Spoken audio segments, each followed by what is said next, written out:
My name is Epsiba Beulah. Before I was a Hindu girl doing a lot of idol worship, and I was like a completely traditional girl, like accepting what father says, what the elder says, and I was used to respect all those things. And after coming to the Lord, and I stopped the tradition. I completely stopped the tradition, and I just entered into the love and compassion of the Lord. My parents arranged for the marriage, and it was like 2 months gap from the arrangement to the marriage. And immediately after marriage, like he said, like I don't like you. I just want to leave, and he left. Even I was pleading him, I was begging him, and I was asking him to come back, but it never happened. If he is not going to come to me, I want to die. If he is going to be separated from me, I should die. The day I was about to kill myself, I was watching a TV channel, and immediately she started like, here one girl is crying.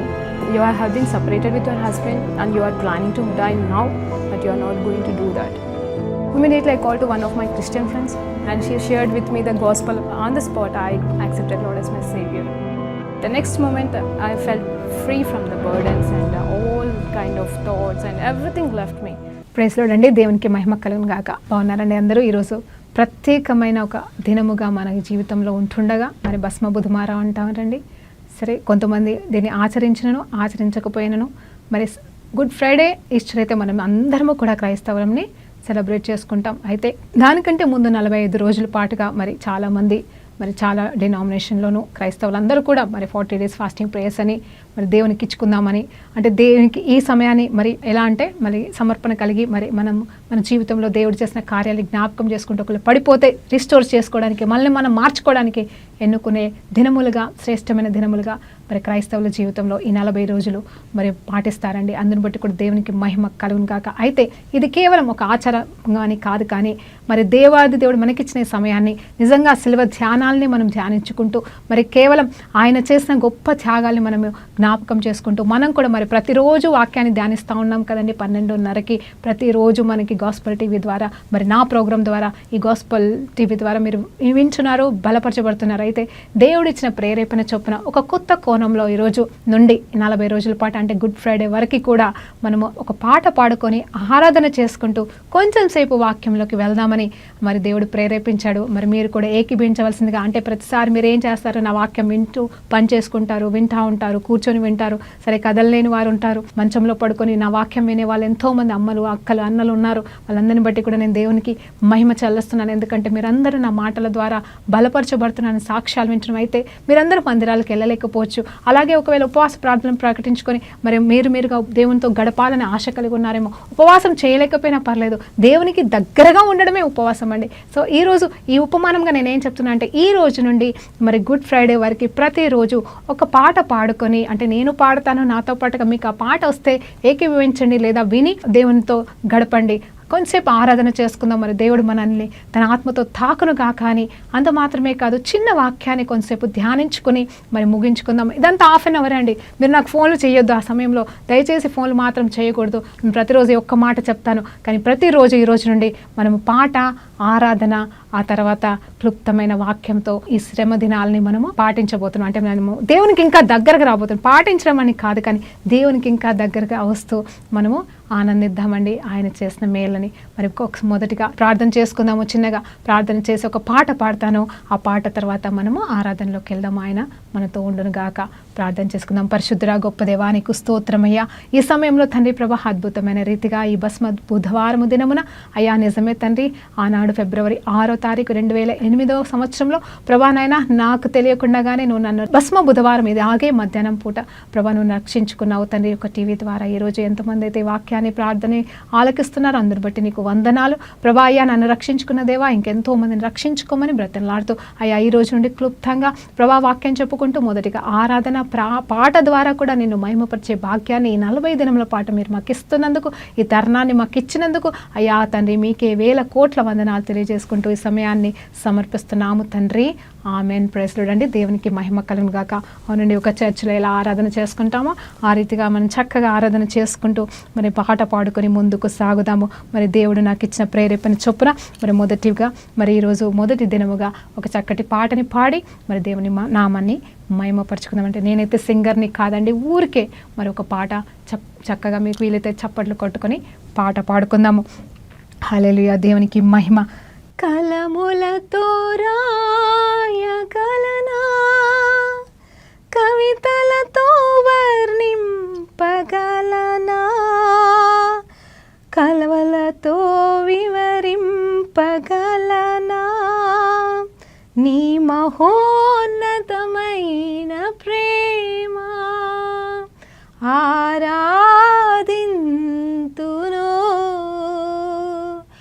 ఆరాధింతును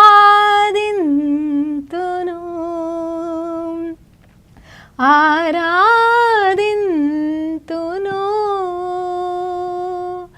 ఆరాధింతును.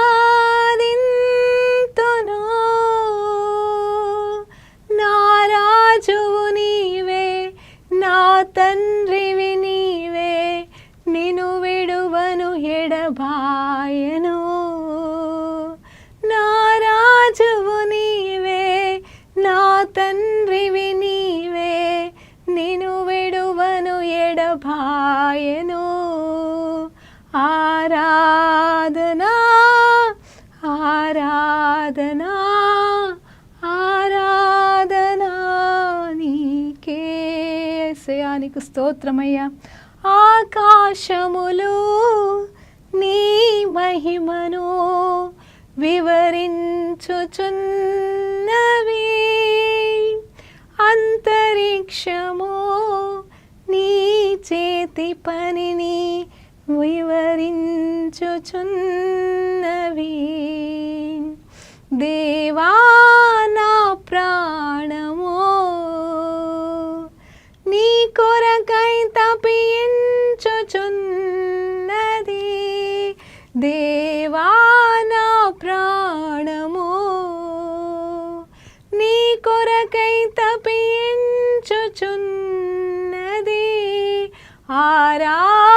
ఆరాధింతును ఆరాధింతును ఆరాధింతును ఆరాధింతును. నా రాజువు నీవే, నా తండ్రివి నీవే, నిన్ను విడువను ఎడబాయను. నా రాజువు నీవే, నా తండ్రివి నీవే, నిన్ను విడువను ఎడబాయను. సేరూపులు కేరూపులు నిత్యము నిన్ను స్తుతించుచున్నవి. మహాదూతలు ప్రధాన దూతలు నిత్యము నీ నామమును కనపరచుచున్నవి. దేవా నా ప్రాణము నీ కొరకై తపించుచున్నది. దేవా నా ప్రాణము నీ కొరకై తపించుచున్నది.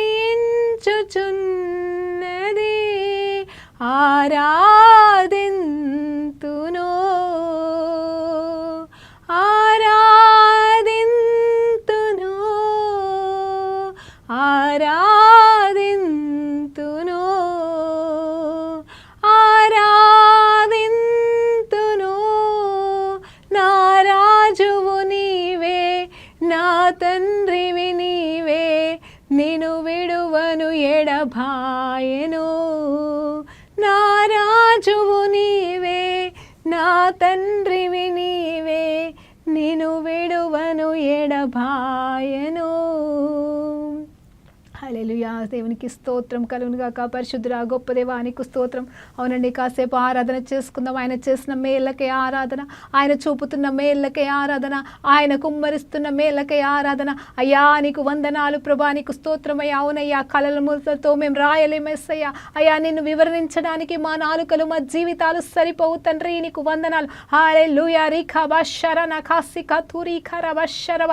అయ్యా మా ప్రాణాన్ని ప్రభా తెప్పరిల్లు చేసే దేవుడవు తండ్రి, మా స్తుతులకు పాత్రుడవు తండ్రి. అయ్యా మా జీవితంలో ప్రభా నువ్వు చాలిన దేవుడుగా ఉన్నావు తండ్రి. యెహోవా నిస్సి మాకు విజయం ఉంచువాడా నీకు స్తోత్రమయ్యా. మా కోసం రక్తం కార్చినవాడా యెహోవా ఈరే, యెహోవా రాఫా నీకు స్తోత్రమయ్యా. మా మంచి కాపరి, మా తండ్రి, మా ప్రభువా, మా రక్షకుడా నీకు స్తోత్రమయ్యా. వేల వేల కోట్ల వందనాలు తెలియజేసుకుంటున్నాం మన తండ్రి. అయ్యా నీకు వందనాలు, నీకు వందనాలు, నీకు స్తోత్రం, నీకు మహిమ, నీకు ఘనత, నీకు ప్రభావం చెల్లిస్తున్నాం తండ్రి. 10,000 అతి సుందరుడా, అతి కాంక్షణీయుడా నీకు స్తోత్రమయ్యా. అయ్యా మాకు చాలిన వాడా నీకు స్తోత్రమయ్యా. మా జీవితంలో ప్రభా రీఖబా శరణ కాసిక తురి ఖరవ. అయ్యా ఈ సమయంలో ఎంతమంది అయితే నా తండ్రి ప్రభా అయ్యా ప్రభా వారి వేదనతో ఉన్నారో, దుఃఖముతో ఉన్నారో, ఈ రోజు ప్రభా ప్రత్యేకమైన ఈ భస్మ బుధవారము దినమున తండ్రి ప్రతి బిడ్డను మీరు దర్శించమని బ్రతిలాడుతున్నానయ్యా. ప్రతి ఒక్క బిడ్డ జీవితంలో తండ్రి, వారి జీవితంలో ఉన్న అయ్యా ప్రతి విధమైన వేదన, దుఃఖము, ఇబ్బంది, ఇరుకులు ఉన్నాయా లయపరచబడును గాక, భస్మమైపోను గాక, పటాపంచలైపోను గాక, వారికి నెమ్మది కలుగును గాక, వారి జీవితంలో ఉల్లాసము కలుగును గాక. అయ్యా నువ్వు చేసిన వెలని బట్టి, నువ్వు చూపిన కార్యమును బట్టి అయ్యా తండ్రి ప్రభా నీ బిడ్డల జీవితంలో ఎవరికి ఏది అవసరం ఉందో ప్రభా అయ్యా ప్రవచనాత్మకంగా వారి అవసరతలు అక్కర్లు ఇప్పుడే తీర్చబడును గాక. రవ శరణ కాసిక తురి కరవ. అయ్యా నీకు స్తోత్రమయ్యా. ఔరి ఎల్లమ శిఖరబ రబ శకరబ. పొందుకోమ్మ. నీకు ఏ పరిస్థితిలో ఉన్నావో, ఏ సిబ్బందిలో ఉన్నావో, ఇదిగో ఇప్పుడే దేవుడిని తాకుతున్నాడు. ఇదిగో నీ నడుములో నొప్పి అయితే ఇప్పుడే స్వస్థత ప్రకటిస్తున్నాడు. ఇదిగో నీ కాళ్ళల్లో ప్రాబ్లం అయితే ఇప్పుడే దేవుడి స్వస్థత ప్రకటిస్తున్నాడు యేసు నామములో. మీ జీవితంలో ఇదిగో మీ చెవులు తెరవబడును గాక, ఇదిగో మీరు చూచుదురు గాక, ఇదిగో మీ కాళ్ళు తెరవబడును గాక. అయ్యా నీకు స్తోత్రమయ్యా. కిడ్నీ సమస్యతో బాధపడుతున్న ప్రతి బిడ్డకి ఇప్పుడే నూతనమైన కిడ్నీలు వచ్చును గాక. రవ శరణ కాసిక తురబ. అయ్యా నీ సన్నిధిని బట్టి నీకు స్తోత్రం. అయ్యా నీకు వందనాలు ప్రభా. ఇదిగో కమల అంట, కమల అనే ఒక బిడ్డతో దేవుడు మాట్లాడుతున్నాడు. నీ పేరు కమల అని దేవుడు మాట్లాడుతున్నాడు. ఇదిగో నీ పేరు కమల అని దేవుడు మాట్లాడుతున్నాడు. నీ జీవితంలో ఎండిపోయిన ప్రతి పరిస్థితిని దేవుడు మరి ఈ రోజు ఆయన వికసింపజేయబోతున్నాడు. ఒక కమల పువ్వు లాగా నీ జీవితం ఉండబోతుందని దేవుడు మాట్లాడుతున్నాడు. భయంకరమైన పరిస్థితులు కూడా నువ్వు వెళ్ళినను ఈ రోజు దేవుడు నీ జీవితాన్ని మార్చబోతున్నాడని దేవుడు మాట్లాడుతున్నాడమ్మా. దేవునికి మహిమ కలుగును గాక. హల్లెలూయా. Thank you Jesus. పరిశుద్ధాత్మ దేవ అయ్యా మీరు మాతో ఉన్నందుకు వందనాలు. అయ్యా వింటున్న ప్రతి బిడ్డతో ఉంటున్నందుకు వందనాలు. ఈ ఆరాధన ప్రభా అయ్యా అల్పురాల్ని ప్రభా చేస్తుంటుండగా అయ్యా తన్ని నీ బిడ్డల్ని ఎవరికి ఏ అవసరం చొప్పున వారిని మీరు దర్శిస్తున్నందుకు వందనాలు. అయ్యా నూతనమైన ఆత్మ కార్యములు తండ్రి వారి అంతరంగంలో మీరు జరిపిస్తున్నందుకు వందనాలు ప్రభా. అయ్యా నీకు స్తోత్రం, నీకు మహిమ, నీకు ఘనత, ప్రభావం చెల్లించుకుంటూ అయ్యా ఈ ప్రార్థనని, ఈ పాటని ప్రభా, ఈ ఆరాధన మీకు సమర్పిస్తుంటుండగా అయ్యా వాక్యంలో వెళ్తుండగా నాయన వాక్యంతో మాతో మాట్లాడండి ప్రభా. అయ్యా తండ్రి నాయన మేము ఏర్పాటు చేసుకున్న ఈ 40 దినములు ప్రభా అయ్యా ఈ రోజు మొదటి దినముగా ఉంటుండగా అయ్యా తండ్రి మాతో మాట్లాడి వింటున్న బిడ్డలతో మాట్లాడి మమ్మల్ని బలపరిచి అయ్యా ఈ శ్రమ దినాల్లో ప్రభా అయ్యా మా శ్రమని మేము మర్చిపోయే రీతిగా అయ్యా తండ్రి కేవలం నువ్వు మా కోసము చేసిన ఆ శిల్వ యాగాన్ని మేము జ్ఞాపకం చేసుకుంటూ నాయనా నీ అందు మేము ఆనందించే వారిగా అయ్యా నీ నుండి మేము పొందుకునే వారిగా అయ్యా నిత్యము నీ కొరకు సాక్షాత్కారంగా బ్రతకడానికి కావలసిన ప్రతిదీ మాకు దయచేయమని యేసుక్రీస్తు నామములో ప్రార్థన సమర్పిస్తున్నాము తండ్రి. ఆమేన్. ప్రైజ్ లార్డ్ అండి. దేవునికి మహిమ కలుగును గాక. మరి ఈరోజు దేవాది దేవుడు మనతో మాట్లాడుతున్న అంశం ఏంటి అని చూస్తే కీర్తనకారుడు మరి 19వ అధ్యాయంలోకి వెళ్ళి మనం ధ్యానించబోతున్నామండి. అవునండి, పాట పాడిన రీతిగానే అదే పాటని దేవుడు వాక్య రూపంలో మనకిచ్చి ఉన్నాడు. మరి దావీదు రచించిన ఈ వాక్యాన్ని పాటని రాసిన వారండి. దేవునికి మహిమ కలుగును గాక. చూడండి మరి 19వ కీర్తన మరి 14 వచనాలు ఉంటుండగా మరి కొద్ది 15 నిమిషాల పాటుగా మనం క్లుప్తంగా ధ్యానిద్దాము. ఇది గెలాక్సీ అని కూడా మనం అనుకోవచ్చు. హల్లెలూయా. గెలాక్సీ అంటే మరి పాలపుంత అంటారు కదండి. పాలపుంతకు సంబంధించింది. ఈ లోకంలో ఎన్నో పాలపుంతలు ఉంటాయంట. ఎన్నో సూర్యుడు లాంటి సూర్యులు ఉన్నారంట. ఎన్నో చంద్రులు లాంటి చంద్రులు ఉన్నారంట. మరి ఎన్నో నక్షత్రాలంట. భూములు లాంటి ఎన్నో భూములు లాంటివి ఉన్నాయంట ఈ లోకంలో. కానీ దేవుడు నిన్ను నన్ను రూపించిన విధానాన్ని ఆలోచించేద్దామా ఒకసారి. ఆలోచన చేద్దాం. ఆయన పరలోకం ఏ రీతిగా ఉందో, భూలోకంలో మనం ఏ రీతిగా ఉందో మనం ఆలోచన చేద్దామా ఈరోజు. దేవునికి మహిమ కలుగును గాక. ఆకాశములు దేవుని మహిమని వివరించుచున్నాయి. మనం పాట పాడాం కదండి. అంతరిక్షము ఆయన చేతి పనిని ప్రచురించుచున్నవి. పగటికి పగలు బోధ చేయుచున్నది. రాత్రికి రాత్రి జ్ఞానము తెలుపుచున్నది. వాటికి భాష లేదు, మాటలు లేవు, వాటి స్వరము వినబడదు. వాటి కొలనూలు భూమి అంతటా వ్యాపించి ఉన్నది. లోక దిగంతముల వరకు వాటి ప్రకటనలు బయలు వెళ్ళుచున్నవి. వాటిలో ఆయన సూర్యుడినికి గుడారమును వేసెను. ఆయన తన అంతఃపురములోనికి బయలుదేరి పెళ్లి కుమారుడి వలె ఉన్నాడు. సూర్యుడు పరిగెత్తనుల్లసించినట్లు తన పదమునందు పరిగెత్తనుల్లసించుచున్నాడు. అతడు ఆకాశమున ఈ దిక్కు నుండి బయలుదేరి ఆ దిక్కు వరకు దాని చుట్టూ తిరిగి వచ్చుచున్నాడు. అతని వేడిమికి మరుగైనదేదియూ లేదు. యెహోవా నియమించిన ధర్మశాస్త్రము యథార్థమైనది, అది ప్రాణములను త్రెప్పలిల్లజేయును. యెహోవా శాసనములు నమ్మదగినవి, అది బుద్ధిహీనులకు జ్ఞానమును పుట్టించును. యెహోవా ఉపదేశములు నిర్దోషమైనవి, అవి హృదయమును సంతోషపరుచును. యెహోవా ఏర్పరచిన ధర్మము నిర్మలమైనది, అది కన్నులకు వెలుగునిచ్చును. యెహోవా యందైన భయము పవిత్రమైనది, అది నిత్యము నిలుచును. యెహోవా న్యాయ విధులు సత్యమైనవి, అవి కేవలము న్యాయమైనవి. అవి బంగారము కంటెను విస్తారమైన మేలిమి బంగారము కంటెను కోరదగినవి. తేనె కంటెను జుంటె తేనె దారుల కంటెను మధురమైనవి. వాటి వలన నీ సేవకుడు హెచ్చరిక నొందును. వాటిని గైకొనుట వలన గొప్ప లాభము కలుగును. తన పొరపాటును కనుగొనవాడెవడు? నేను రహస్యముగా చేసిన తప్పులు క్షమించి నన్ను నిర్దోషిగా తీర్చుము. దురభిమానము పాపములో పడకుండా నీ సేవకుని ఆపుము. వాటిని నన్ను ఏలనీయకుము. అప్పుడు నేను యథార్థవంతుడనై అధిక ద్రోహము చేయకుండా నిందారహితుడవుదును. యెహోవా నా ఆశ్రయదుర్గమా, నా విమోచకుడా, నా నోటి మాటలను నా హృదయ ధ్యానమును నీ దృష్టికి అంగీకారములవును గాక. దేవునికి మహిమ కలుగును గాకండి. మరి ఈ వాక్యాన్ని నిజంగానే గత కాలంలో ఒకసారి ధ్యానించి ఉన్నాం, కానీ దేవుని ప్రేరేపణతో ప్రత్యేకంగా మనము ఈ శ్రమ దినాల్లో మనం ఉంటుండగా కేవలం 10 నిమిషాలే ఉందండి. 10 నిమిషాల పాటు క్లుప్తంగా నేను ఈరోజు ఈ మాటని ధ్యానించాలనుకుంటున్నాను. మరి ఈ వినికిడిలో మీరు దీవించబడుదురు గాక. అయితే మీరు చూడండి, ఇక్కడ దేవుడు ఆకాశంలో భూములను అవన్నీ కూడా మనం ఆలోచన చేస్తూ ఉంటే, మరి నిజంగా ఆలోచన చేస్తూ ఉంటే అవన్నీ ఎంత గొప్పగా ఉంటాయండి. అందులో మానవుడు ఏ పాటివాడు అంటే, ఒక చిన్న ముద్దతో తయారు చేయబడిన మట్టి ముద్దతో తయారు చేయబడిన మనం ఏ పాటి వారం అండి. మనము భూమిలోకి వెళ్ళిపోతే అసలు మన ఆనవాళ్ళు కూడా ఉండనే ఉండవు. అలాంటి మన కోసం ఆయన ప్రాణం పెట్టి దిగి వచ్చాడు. చూడండి, ఆకాశములంట ఏం చేస్తున్నాయంట, ఆయన మహిమని వివరిస్తున్నాయంట. వాటిని చూస్తే తెలిసిపోతుంది. మనల్ని రూపించిన విధానం ఆలోచిస్తూనే మనకు ఆశ్చర్యము, కానీ ఆశ్చర్యాన్ని మనం పట్టించుకోవట్లేదు. అది మనం పట్టించుకోము. దేవుడు మనల్ని సృష్టించాడు, మన సృష్టికర్తకు లోబడి ఉండాలని మనకి ఆ భయభక్తులే లేవు. కానీ ఇదిగో సృష్టి అంట దేవుని మాట విన్నదంట. ఇదిగో ఆకాశములన్నీ కూడా అవి ఎక్కడ ఉండాలో అక్కడ ఉంటూనే ఉన్నాయి. సంవత్సరాలు కాదండి, వేల సంవత్సరాల నుండి ఆ రీతిగానే అవి కదలకుండా మరి అవి చేయాల్సిన పనులు చేస్తూ, ఆకాశం ఏంటి, భూమి ఏంటి, అంత మాత్రమే కాదు, చూడండి నక్షత్రాలు సైతము ఆ తర్వాత మరి పగలి కూడా బోధిస్తుందంట. ఇవాళ ఆలోచన చేశారండి ఎప్పుడైనా? రాత్రికి రాత్రి బోధిస్తుందంట. చూడండి, వాటికి భాష లేదు, మాటలు రేవు, వాటికి స్వరము వినబడదు, కానీ వాటి కొనునూలు భూమి అంతటా వ్యాపించి ఉన్నది. మరి భూమి అంతటా కొనునూలు వ్యాపించిందంటే ఇది ఎవరి కోసం మాట్లాడుతున్నాడు? చీకటి గురించి, వెలుగు గురించి, దినము గురించి, రాత్రి గురించి ఇక్కడ దేవుడు మాట్లాడుతూ ఉన్నాడు. అంటే ఆత్మదేవుడు మాట్లాడుతున్నాడు.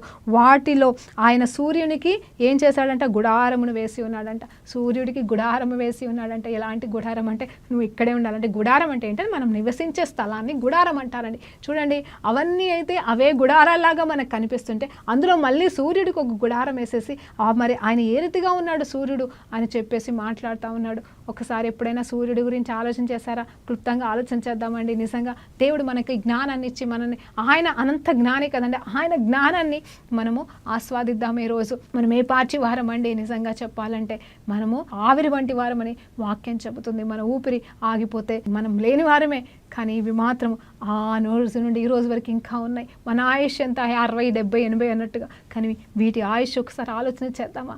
ఎన్ని సంవత్సరాల ఆయుష్ అండి వాళ్ళకి.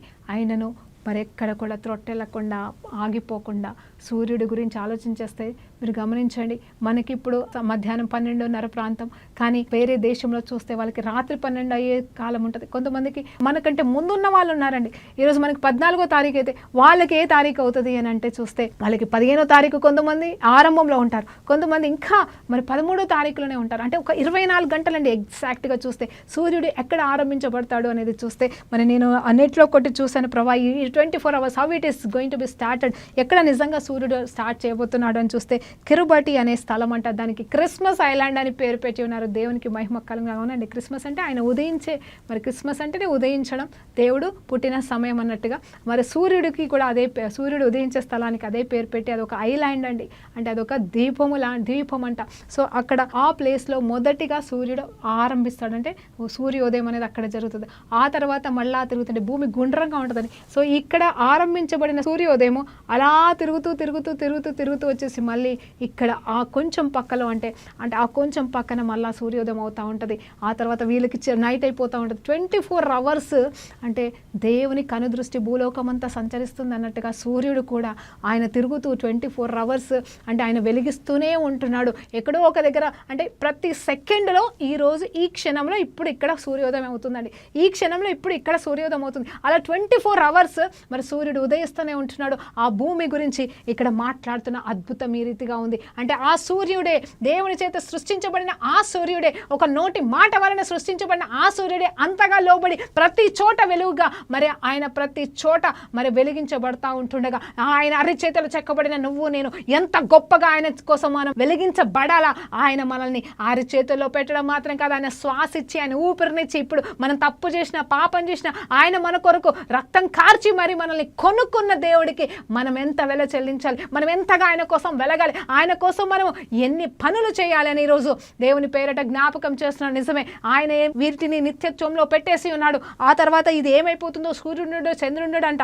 అసలు నిజం చెప్పాలంటే 1000 కోట్ల సంవత్సరాల నుండి మాత్రం ఉంటున్న ఈ సృష్టి అంతా కూడా ఒక టైంలో ఇవేవి ఉండవు, దేవుని మాత్రమే ఉంటాడు, దేవుడే సూర్యుడు వెలుగుగా ఉంటాడు అని చెప్పేసి వాక్యం చెప్తుంది.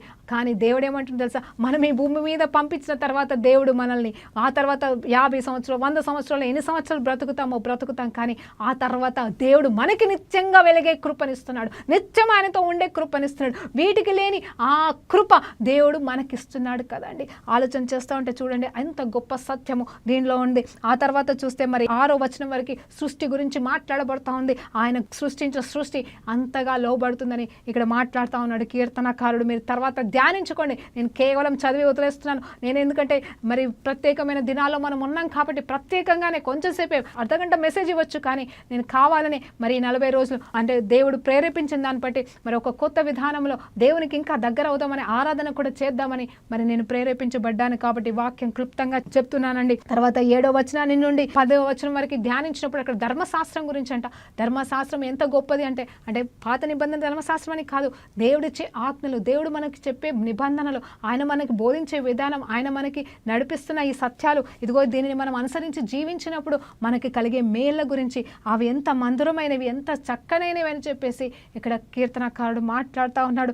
ఆ తర్వాత నిజంగా అక్కడ ఆ కీర్తనకారుడు అంటున్నా, అవును ప్రభా, అవన్నీ ఆలోచన చేస్తుంటే ఏ పాటి వారు అసలు నా తప్పులు ఎవరు ఎన్నగలరు, అంటే ఎవరు లెక్క పెట్టగలరు, నేను చేస్తున్న తప్పులు నాకు మాత్రమే అర్థమవుతున్నాయి అని చెప్పేసి ఒప్పుకొని, అయ్యా నిజంగా నువ్వు తుడిచివేయకయ్యా నన్ను, కానీ నా పాపంలో నీ దగ్గర ఒప్పుకుంటున్నానని చెప్పేసి, నా బలహీనతలు ఒప్పుకుంటున్నాను, నీ దగ్గర తప్ప ఎక్కడ క్షమాపణ దొరుకుతుంది నాకని, నన్ను క్షమించు ప్రభా అని చెప్పేసి, నాకు నువ్వు క్షమించి నిర్దోషిగా తీర్చు అని చెప్పేసి ఇక్కడ ఎక్కడ మాట్లాడుతున్నాడు తెలుసా అండి, 12వ వచనంలో మాట్లాడుతున్నాడు. ఆ 12వ వచనం ఈరోజు మనం ప్రార్థన చేద్దాం. ప్రభా నిజమే, నా తప్పులు నా పాపాలు నాకు మాత్రమే తెలుసయ్యా, అలాగే చూస్తున్న నీకు కూడా తెలుసు. సూర్యుడు ఎట్లా ప్రతి చోట ఉదయిస్తున్నాడో, ప్రతి చోట అస్తమిస్తూ వెళ్ళిపోతున్నాడో, దేవునికి అయితే అస్తమయం లేదండి. ఒక చోట వెలుగుతున్నాడేమో సూర్యుడు, తర్వాత కనిపించకుండా పోతాడేమో, కానీ నీతి సూర్యుడైన యేసు ప్రభుని ఆయన దృష్టి నీ మీద నా మీద ఎన్ని వేళల సకల ప్రపంచం మీద ఉంది కాబట్టి ఆయన ప్రతిదీ చూస్తున్నాడు, నేను చూస్తున్నాడు. ఈరోజు మొదటి దినంలో నేను అడుగుతున్నది ఏంటంటే,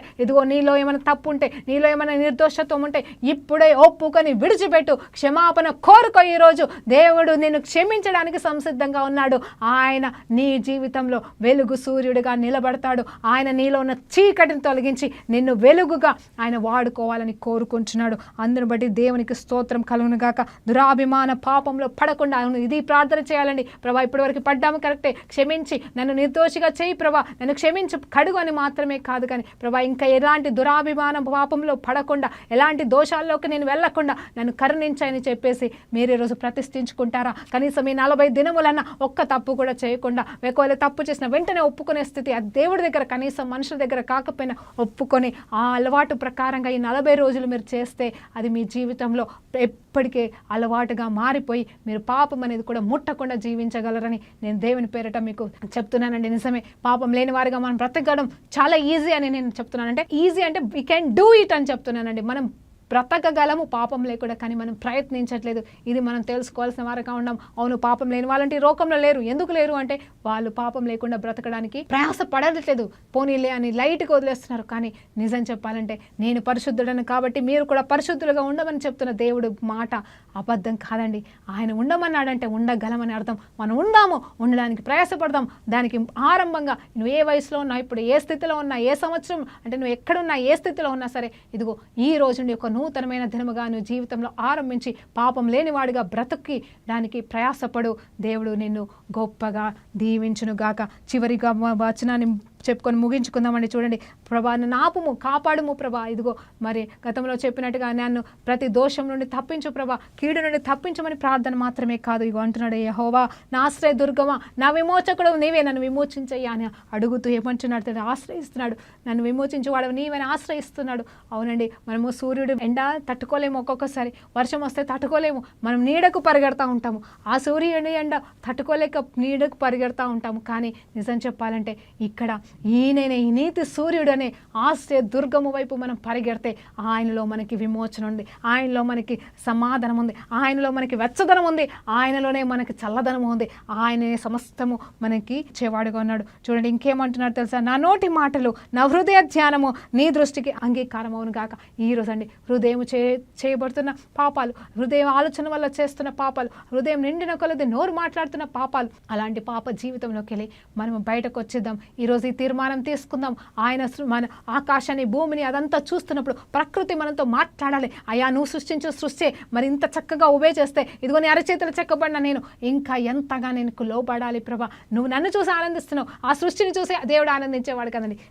నన్ను చూసి ఆయన ఆనందిస్తున్నాడు, మనల్ని చూసి ఆనందించడానికి ఇష్టపడుతున్నాడు. ఆయన మన కోసమే ఎంతో చేశాడు, మన కోసమే ఇంకేదో చేయబోతున్నాడు, మన కోసమే మరలా రాబోతున్నాడు. ఆయన ఏమి చేసినా మన కోసమే, ఆయన ఏమై ఉన్నాడో మన కోసమే అని మాత్రం నువ్వు మర్చిపోకు. ఆ సృష్టి అంతా దేవుని గణపరుస్తున్నాను, లోబడుతున్నా, కానీ సృష్టి కోసం రాలేదు దేవుడు, కానీ ఆయన చేత సృష్టించబడిన మన కోసమే ఆయన వచ్చి ఉన్నాడని ఈరోజు జ్ఞాపకం చేసుకో. దేవునికి మహిమ కలుగును కాక. ప్రార్థించుకుందామా. ప్రభా నీకు స్తోత్రమయ్యా. అయా నిజమే తండ్రి, మా నోటి మాటలయ్యా, మా హృదయపు ధ్యానము నీకు అంగీకారం అయ్యేలాగా మా నాలుకల్ని కడగండి ప్రభా. అయ్యా మా హృదయాల్ని పరిశుద్ధపరచండి అయ్యా. అయ్యా మమ్మల్ని పరిశోధించిన ఎడల ఎన్ని పాపాలేసయ్యా, ఈరోజు నిర్దోషిగా మమ్మల్ని తీర్చిదిద్దమని అయ్యా నీకు ఆయాసకరమైన అన్నింటి నుండి మమ్మల్ని విడిపించి అయ్యా తండ్రి సృష్టి ఎట్లా నీ మాటకి లోబడుతుందో ఆ రీతిగా నువ్వు కోరుకున్న పరిశుద్ధ జీవితం అనే మాటకి మేము లోబడుటకు అయా రీతిగా జీవించే భాగ్యాన్ని మా అందరికీ దయచేయమని, నీ ధర్మశాస్త్రాన్ని ప్రభా అంగీకరించే భాగ్యాన్ని, అవును ప్రభా నీ మాటలకి లోబడే భాగ్యాన్ని మాకు ఆ కృపని దయచేయమని వేడుకుంటూ యేసుక్రీస్తు నామములో ప్రార్థనలు వేడుకుంటూ సమర్పిస్తున్నాము తండ్రి. ఆమేన్. ప్రైజ్ లార్డ్ అండి. దేవునికి మహిమ కలుగును గాక. God bless you all.